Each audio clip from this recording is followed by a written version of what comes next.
handed in now 2 sets of scripts from 2 different rooms, and Netflix weren't happy with either of them. And it's getting to the point now where they could just be saying, you know what, it's just not working out, go on your way. So I said, look, what if I write them myself? And they was like, yeah, we can, yeah, we're happy with that. And these times I ain't even written no TV before. So when I was writing it, it was just stressful because you're getting 100 million notes on every single episode, and I'm not used to that.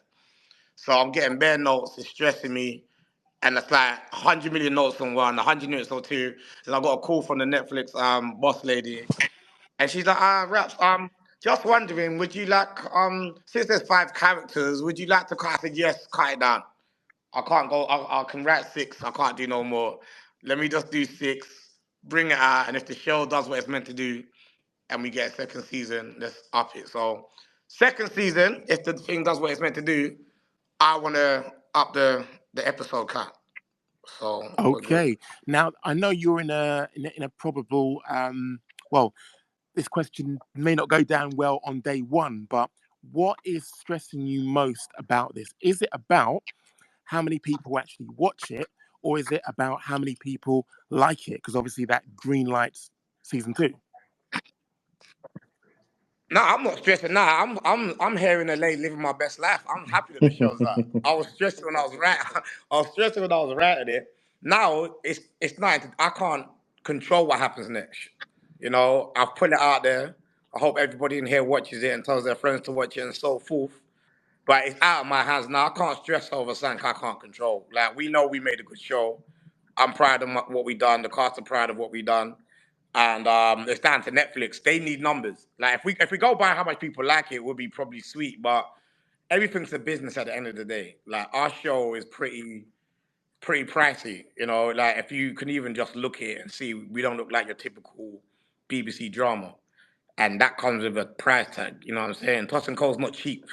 Can't hire Tossing and get so cheap no more. So Tell him again. show was Tell him expensive. again for the You know people what at I'm the back, saying? man.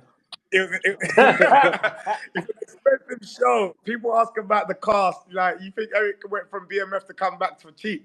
Everyone's expensive, so the show's expensive. So we just need people to enjoy it, and I believe it will get season 2 because obviously it's a dope show, but I can't control that. So yeah, let's see, man. Let's see. So, Ghetts and Tosin, I take it from what I've seen of your videography or filmography, Ghetts, you've never worked with VFX before.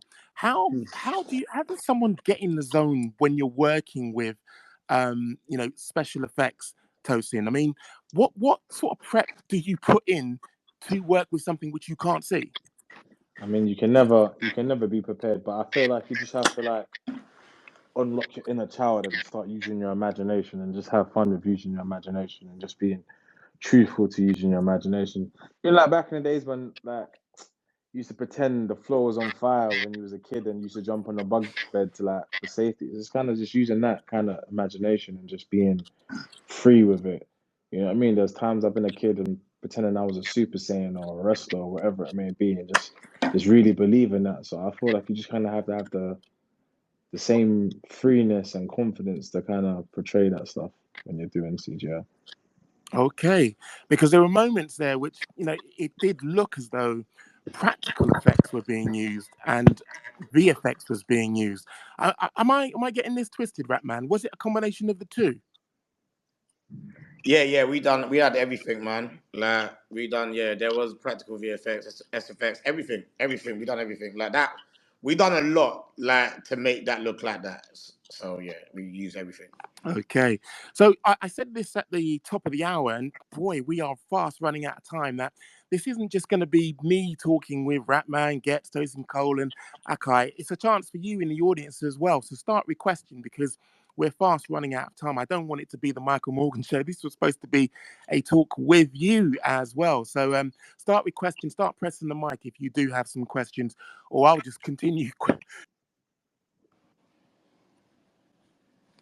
Top of the hour, but one of the things which is kind of like on the tip of my tongue to actually ask, you obviously involved, I mean, this is a question to you, Rapman, you obviously involved Digger D as well. How did the whole Digger D link up come along, because I have to say, after Ghetts is one of the most formidable characters in there as well.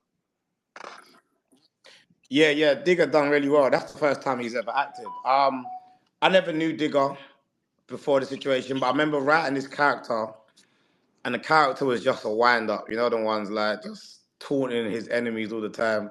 And I don't know, he just reminded me of Digger D, because every time I used to go on Instagram, I'd see blog posts and Digger D, troubling somebody. And I just thought his personality fits the character, so I just reached out, made my people reach out to some of his people. Turns out he really wanted to act. So he auditioned, and it's that's funny because his album just went number one, and you would think that you had a bit of ego. Like his album literally went number one just on that Friday, and then he came to audition like on the Mondays, like super humble, just ready to, have his acting debut, and he done really well. Like as soon as everybody saw his tapes, like everyone's like, yeah, bring him on. And he came on set, same as Ghetts. Like they didn't come on set with, I just had a number one album. Listen to, he's just like, Raps, tell me what you want me to do. Am I doing it okay? And it's good, like, because there was other influential people who wanted to be in the show, probably haven't achieved half as much as Ghetts or Digger, but probably got a bit more followers who believe they should be offered the role because of their following. I don't play that, man. Like, following don't play on my screen. You know what I'm saying? Like, when I've got my show playing, if you can't act, it don't help. So, people like Ghetts and Digger and everyone you see in it, they work for that role with no ego. They didn't come in there expecting nothing entitled. They just studied that audition and just killed it, man. Tremendous. And I suppose at this juncture, it'd be really kind of, I think, a missed opportunity if I didn't put myself forward for, if you do get greenlit for season 2, which I'm sure you will, as one of the new additions to the cellmates. No speaking part, just banging on the glass. Just let me out. One of those. I can do that. I couldn't.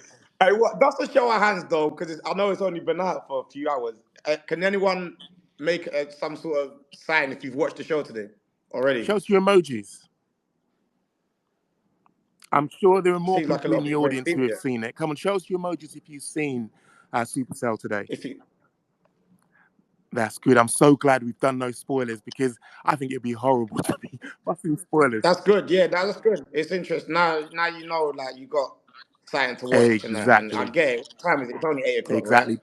Yeah, I did say that I wanted to get in as many questions as possible. So Big Boombastic, one of my favorite people on Twitter Spaces. You should hear this guy sometimes. Boombastic, you know the deal. You know the score. You know what you've got to do. What's your question, my man?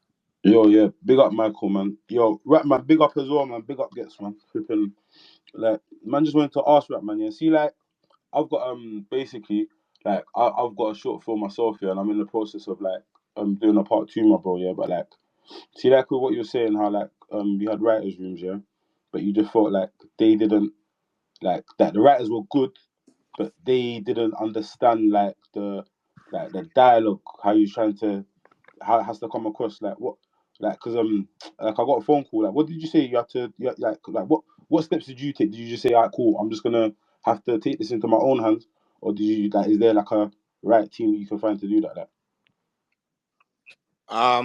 For me, it was 2 writers' rooms that brought up scripts that the network weren't feeling, man. Okay. And like you tried to get a third one, it could be 3 strikes and you're out. So after a while, it's kind of like if you want something done, you just got to do it yourself. Okay. So yeah, I just had to take over, man. And I didn't Yeah. want to, because writing is a stressful process. If there's any writers in there, they will tell you that that's a lonely process. You have to lock off the world for that, man. I remember I was off my socials for like a year. Like, I don't know, people must have thought I disappeared. I come back and I was like 50,000, literally 50,000 followers down. Mad.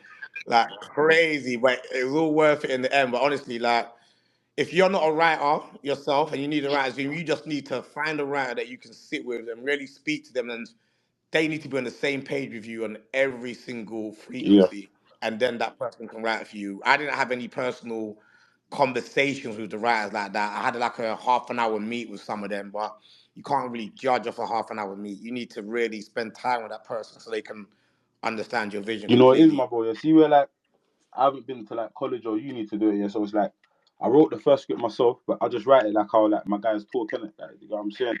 Like, get me, and that's how I kind of do it, sort of thing. So yeah, Yeah, bro, same. I ain't been no yeah, uni or college yeah, either, yeah. bro. Honestly, like Sick, man. I don't know if that gives any leg up in our industry, to Okay, be honest, okay, okay, okay, okay, okay. but bro, you just keep on But trying it, man. even at the level that you are now, right, man, like, what you wouldn't go to, like, would you go to, or you feel like it's not even necessary? Like, that's another question. I don't want to pull Yeah, it down because there's some great filmmakers I know that did do film school yeah, and that. And if I knew about it at the time, I would have probably tried to go. But I never went. I never went film school or anything like that. Like mine was a lot of trial and error. All them videos you saw me putting on YouTube all of those years, that was my film school, bro. That was just me trying come the on, thing, come getting the stories out there, and just getting better each Yeah, and time. I'd say, bro, like keep on doing it, innit? Do you know what I mean? Anything could happen at the same time. Do you know what I mean? Opportunity is an opportunity, and if all it takes is one person to see what you're doing and take a liking to it and give you another opportunity, Yeah. and at the same time, there's nothing wrong with like going to a school or going to do a course to like sharpen your skills. Do you know what I mean? yeah, So yeah, like, don't feel like because there's no one way to do one thing. Do you know what I mean? Like, what works for one man might not necessarily work for another man. I just feel yeah, like you yeah, just I hear gotta that. take every opportunity that you can to better yourself and to get yourself through the door. Do you know what I mean? So Yeah, yeah, just try everything at your disposal, because yeah, you never know what's gonna work for you. You get me? Yeah. yeah. No, big up for that, you man. Let me leave it to it anyway, man. I'm gonna go back.